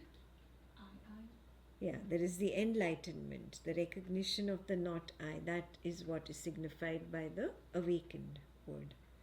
What is sleep? All the states.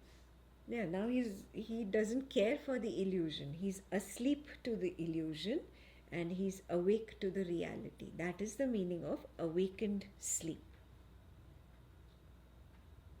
Jagrit Sushupti. Like Maharaj said, all of this is involuntary, like digestion. Yes. Now, when he comes out, you'll see, he'll understand everything as just, they were states of mind. Waking, dream and deep sleep are only states of mind. It is all happening in the mind. Yeah? That's how Advaita Vedanta starts with that teaching of only from the witness level, because there is no waker out there.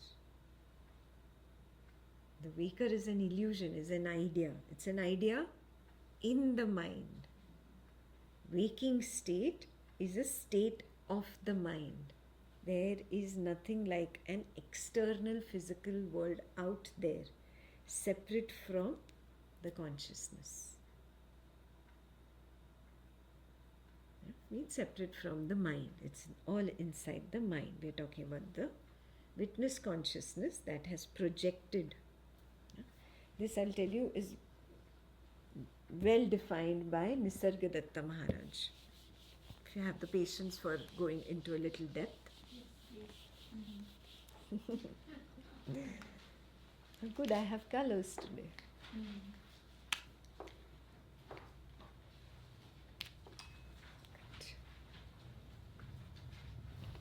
The whiteboard is the not I, the pure consciousness, in Nisargadatta Maharaj's language, primordial awareness, the white part. On that arises the sense of I am, or the sense of existing. He calls this mano-buddhi. Mano-buddhi means this is the first state of the mind. That intellectual capacity of the mind, or that intellectual capacity of the consciousness that births the mind. This is the birthing point of the mind, the sense of existing. Yeah? This is called mano-buddhi. He says inside the mano-buddhi is projected the deha-buddhi. What is the deha-buddhi? The body. Mano-buddhi is the mind. So this brown one is the mind, which is the I sense also. I sense is the beginning point. Inside it is the deha-buddhi. Yeah. And now the most shocking one. What is inside the deha-buddhi? The world. Vishva. Vishva Deha.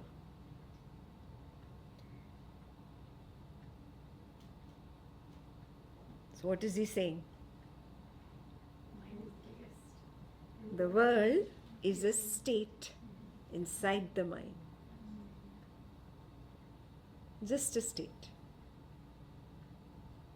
And where exactly inside the mind? It's actually inside the body. That is how you can never separate the waker from the waking world. This blue line is the waker, right? Deha buddhi. This Vishwa Deha, the black line, is the world. You can never separate the waker from the waking world. You can never separate the world from the waker. You can never see the world separately from the waker's body. But you can, in samadhi, come to a point where the sight, sound, smell, taste, touch disappears and only body arising is there. Do you see this? Yes. So you can experience just the body arising without senses of sight, sound, smell, taste, touch. Means the world is gone and only the body arising, the sensation is known. And a point comes where you can experience no body arising and no world, but you still exist. You still are. Thoughts are coming and going here. And a point comes where this becomes completely thoughtless. Yeah? There is just the I sense standing there. And then the I sense dissolves. Then there's just no I. Yeah, this is the not I. No I. The not I, the dual state. Akhandakara vritti is known here. Yeah. So many names. Yeah. But the world is in the body. That is something. Only Nisargadatta Maharaj has given this. And this you experience in samadhi slowly in stages and milestones that disappear. Only Maharaj has given it. That's why I created the Samadhi journal with Maharaj's points, because it's more relevant. The I Am That Samadhi journal has all these points in it. It's specifically only Samadhi points, that journal. You don't need to be in a retreat to do it. You can do one point every day if you're interested. So only he has explained this so beautifully.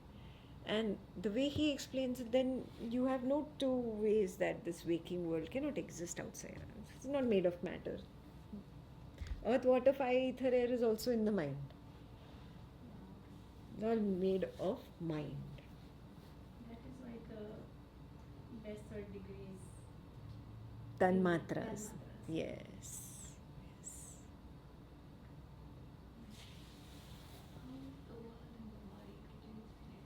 Could you explain that? What is the world according to you? All the perceptions. Correct. Only perception is the world. Can I prove that this sofa that I am touching exists separate from my perception of touch? No. If my perception of touch was not there, I would not know the existence of the sofa. So what are you saying? The world is sight, sound, smell, taste, touch. What happened in your samadhi at the first milestone? Sight, sound, smell, taste, touch disappears first. So the innermost circle disappears first. Only thoughts remain. Yeah? Then a point comes when that circle also disappears. Thoughts are also gone. Yeah? Body is gone, thoughts are gone. Sense of I exist is there. That goes on for a long time. Yes, but that is like so stubborn, it's not allowing you to see the not I yet. But as you continue this journey, a point will come when the sense of existing will disappear and you'll recognize, oh, I'm the whiteboard. I'm the whiteboard, not I. Yeah? Okay. So we come to the understanding that dream, deep sleep and waking are only mental states. Only mental states. And then in the higher chapters that we are going to do this year in I Am That, we are finishing the book in this 1 month retreat. In the higher chapters he says, the world is but the mind. It's not separate. The world is but the mind. They are all the last chapters now. Last 30 chapters are left, and 30 days of retreat. I'll finish it in this year. So, the world is the mind, basically. And you have created your world. So, he closes the loop. He started this in chapter 1. It is all your creation. Yeah? He closes that loop and in the last chapter. Thus, you are the creator of your own world. I am that every line is so potent. I keep underlining. Amazing. I underline the Whole book. It has the highest number of journal points. Yes. I am that. It's exhausting. Yes. Hundreds of points from one chapter. Yeah. But if you do I am that beginning to end, you don't need any other scripture in the world. You're done. You're done. When is that? We are beginning I am that semester 1 in July. July, no? Yeah, you can join right from the beginning. Tuesdays, I think Madhavi is starting. Tuesdays. It'll be on Tuesdays. Do you know the time? I don't remember the time, but I think it should be Eastern time, like 7 p.m. like usual. Because she's on Eastern time. She's in. Okay. She's in. It'll be Eastern time, 7 p.m. Calculate according to your time zone. Be a good idea to join. I'm doing the first 2 chapters live. Again, new. Yeah, just replacing those old videos. Can I join just for that? And Just for live. Can I do that? Yeah, join. After that, you will not be able to let go. That's the I am idea. not able to let go any of this. Yeah. Or it is not letting me go. Yes. I have tried to, sneaking out, but I come back. Yeah, vichara pulls you. You can't do anything. You are not in control. Surrender. So be it. So vichara is vasana at some point. Yes, it was vasana at some point and it got deposited. So it's coming back to teach me something. It's an unlearned lesson. When I learn it, its purpose is done. Means I don't react to it. That is how I learn the lesson. And when I don't react to it, I don't redeposit it. No redeposition means it's not coming back anymore.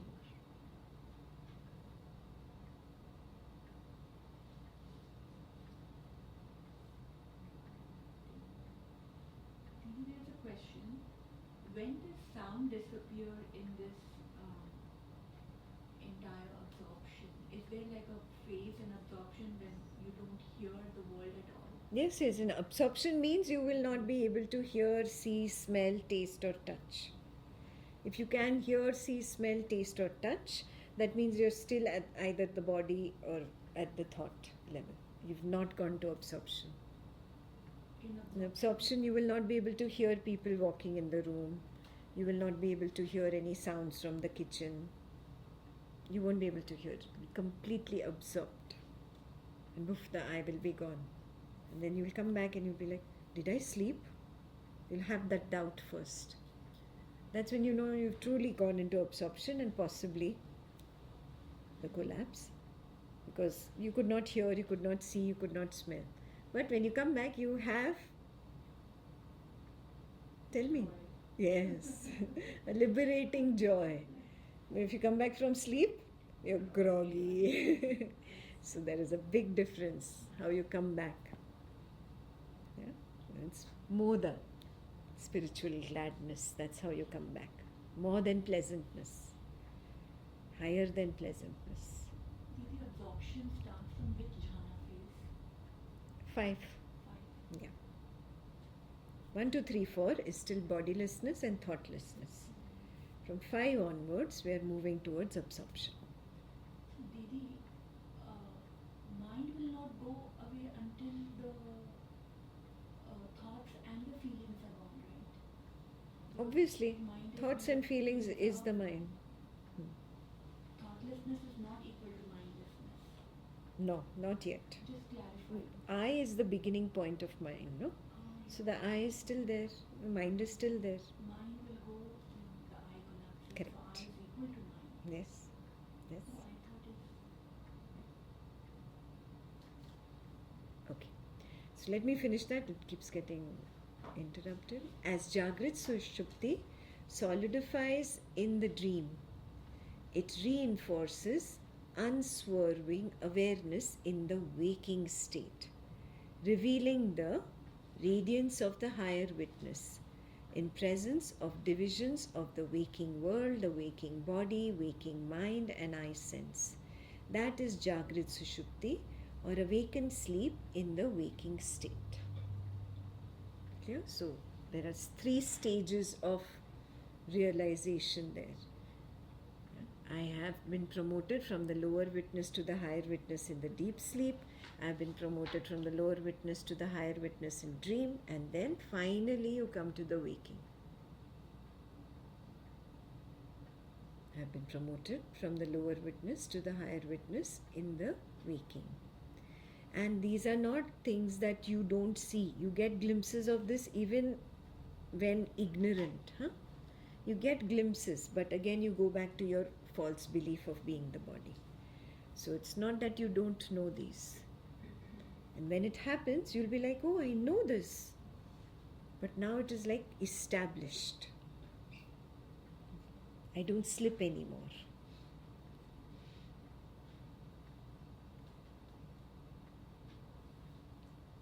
So those are the 3 pink columns here. Jagrit Sushupti in deep sleep, Jagrit Sushupti in dream, Jagrit Sushupti in waking. These 3 are prerequisites to enter the 4th liberating joy.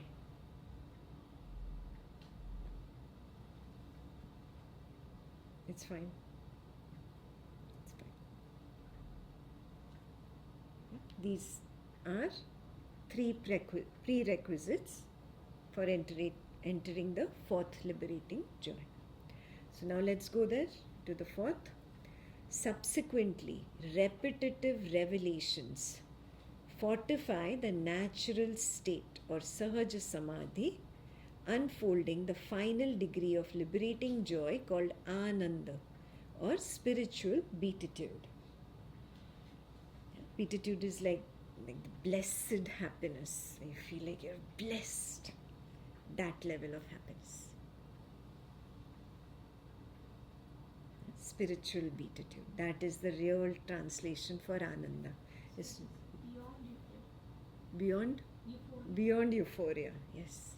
You feel blessed. There's nothing greater than this. Nothing greater than this. Highest.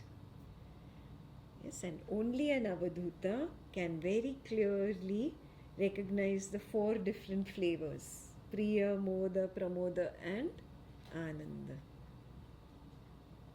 Yeah. Only an Avadhuta can recognize it. So for you, remember, I know this last 3 liberating joys are right now intellectual. I have to get there. Yeah? Understand how spiritual pleasantness is.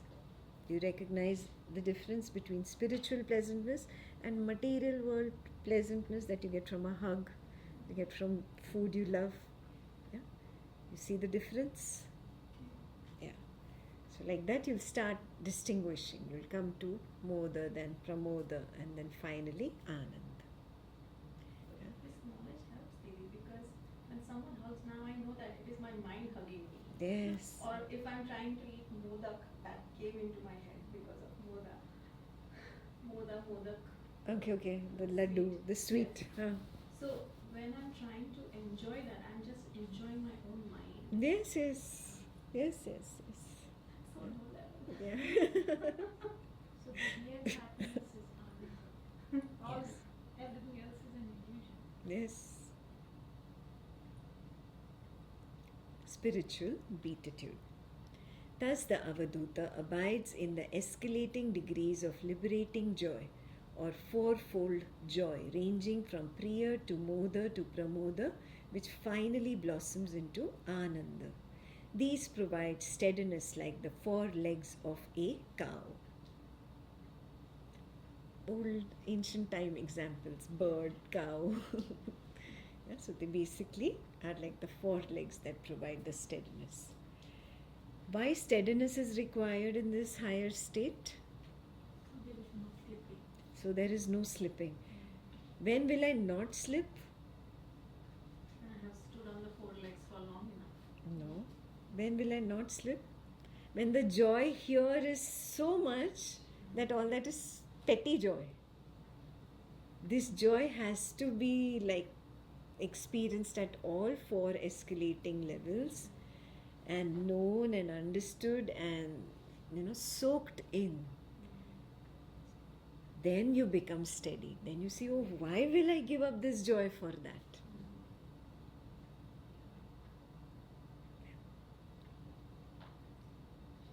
Okay, so I'll read the last line there in the table.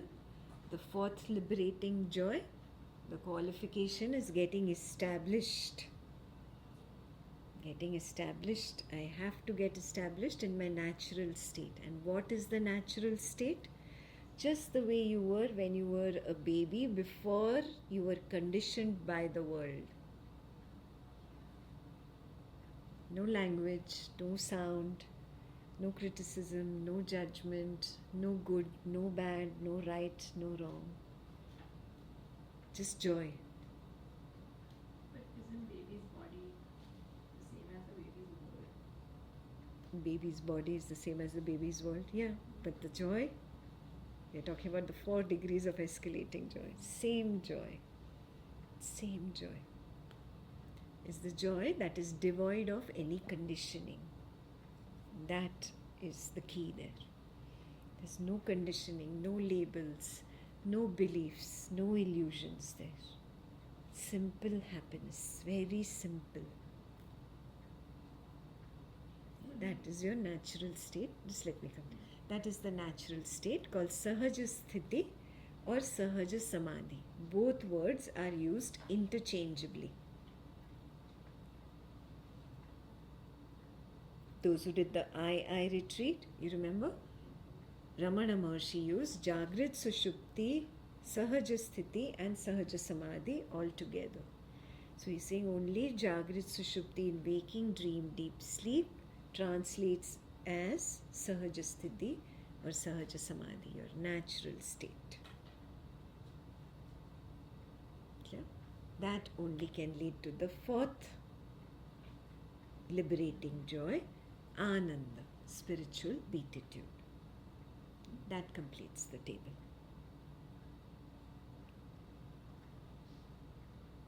Was a baby in Ananda and then you came out of Ananda? Yes. So there is a memory of that Ananda? Yes. Is that the memory that I carry before I touch that ice cream, that yes, I'm going to get that same? No, not before. Where does the enjoyment of that ice cream end? What makes you feel that this gave me so much joy? Actually, the ice cream didn't deliver the joy. Oh, the gap. I went into the gap after the ice cream because my craving for the ice cream collapsed. It ended. The feverishness, the seeking of the eye suddenly stopped. What did I stop into? The gap of nothingness. I went back into my happiness, my Ananda. So that memory is still there. Yeah, that is what tells you that ice cream gave this joy. But it's not ice cream. It's the end of the ice cream, the end of the seeking, the end of the feverishness for the ice cream that actually brought you to the nothingness. So in not seeking is Ananda, not in seeking. But because you don't understand, the mind does not understand the gap between two arisings, the mind does not understand the silence, it says the joy came from the ice cream. In other words, it's saying the joy came from seeking, from craving. And that is why you keep running, you keep thinking, this relationship will give me joy, that job will give me joy, little more money will give me joy, promotion will give me joy, name, fame, title, popularity, etc. will give me joy. You're constantly seeking because you didn't understand that actually after the wave of enjoyment collapses into the nothingness, that happiness, that Ananda, that is my nature. I go to that. That is ahead in the book. the Avadhuta realizes, oh, that is what was always realized. The not I was always there, even when I was ignorant. It's not some new discovery, new invention, I created it. No, no. It was there. I was ignoring it. I was not understanding what seeking is doing to me. Now I understand. So the liberation has to happen first, no? In the first 3 verses, then we can go into the post-enlightenment realizations. That's what is ahead. Maybe can I ask you a question? So if the world is in the body, then how is the body get conditioned by the world? Like, Because the body is not getting conditioned, it's the I that has projected it. It was seeking, its intention to project is to acquire. Why do you dream? Forget night dream, you don't even know that. Daydream. You start imagining this will happen, then that will happen, then I'll get a job, then I'll get more money, then this will happen. Why are you doing that? And you're actually seeing those scenes, you're actually seeing yourself receive some award, receive some great cash amount, receive, buy this, buy that. You're actually seeing it. Why are you doing it? I'm looking for an identity in all of that. Yes, so the I, looking for an identity, projects the world. That is the world that you call mental world. Finally, you will come to the realization this waking world is only a mental world. And now you should go home and on Monday, watch The Reality of Reality. It's about a 1.5 to 2 hour discussion between 6 scientists. And they discuss this, that we have no proof that there is a world that exists outside. The world exists in your mind. You see, smell, taste, touch, hear in your mind. Scientists have come there. The scriptures have come there. You're only lagging behind. Yeah, you're living in some kind of an illusion. So we need to really come to reality. So make peace, bring spirituality, bring science together and see reality. Maybe in our lifetime we see them shake hands. Yeah. That completes verse 3. Good. Now what is your goal from tomorrow for Samadhi? Yes, absorption and the collapse of the I, dissolution of the I or the re-arising, whichever you see. And that same goal is there for SNGS. Going forward, only one goal. Because ahead, I cannot move without this particular step. Correct? So, only one goal for the rest of the retreat. Good? Only one command. Every night. Every night. And okay, and some shared in their one-on-ones that they're trying to keep the waker awake. Please don't keep the waker awake. The waker is supposed to disappear. Bodilessness will not happen otherwise. So the waker need not be awake. Just take that command. Allow the waker to sit on the bed and take that command. When you're back at home, you can actually post it in flock to make the mind accountable. It helps the mind stay accountable. Then sit. Allow the waker to sit. Lights are off. You're getting ready. Before lying down, I am the witnessing awareness field. Now you understand lower witness and higher witness. I am the lower witness. I am knowing that the body is sitting. I am knowing that the body is feeling tired. I am knowing that this body is going to now lie down. Now I know the body is turning right, turning left. I can recognize the heartbeat. I can recognize the breath. I can recognize the thoughts coming and going. Yeah. And then soon the body disappears. You recognize, you know the thoughts. That's it. Please don't try to keep the body awake. Allow the body to disappear. You still know the thoughts are coming and going, Probably tonight you'll be thinking about the Avadhuta and his enlightenment and all these samadhis. And all those thoughts are coming and going, coming and going, coming and going, and they become blurry and blurry and blurry and boof. No thoughts. There's nothing, and I am knowing nothing. You will know nothing for a little bit, tiny bit before the eye collapses. And then the eye collapses, it disappears, and it comes back up.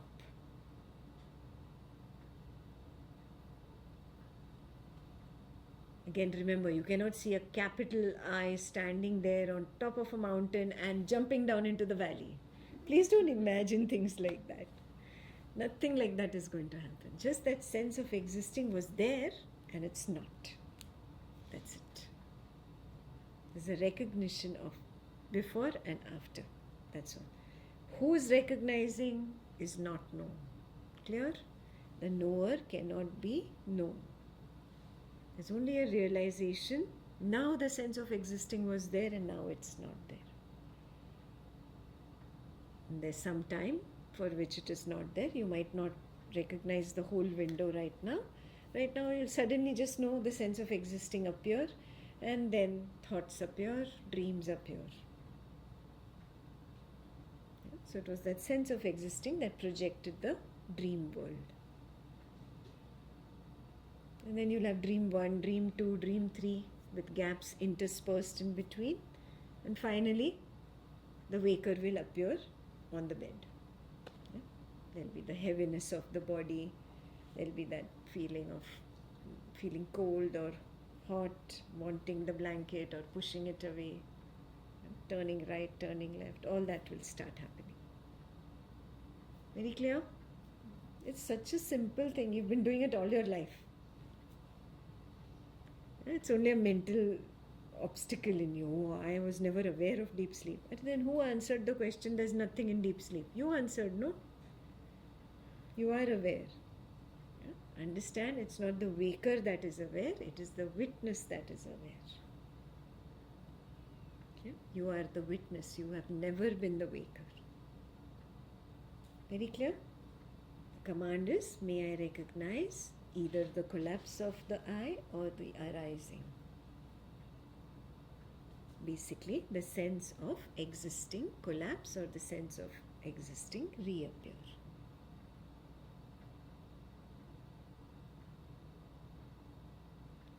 Good? All SNGS experts now?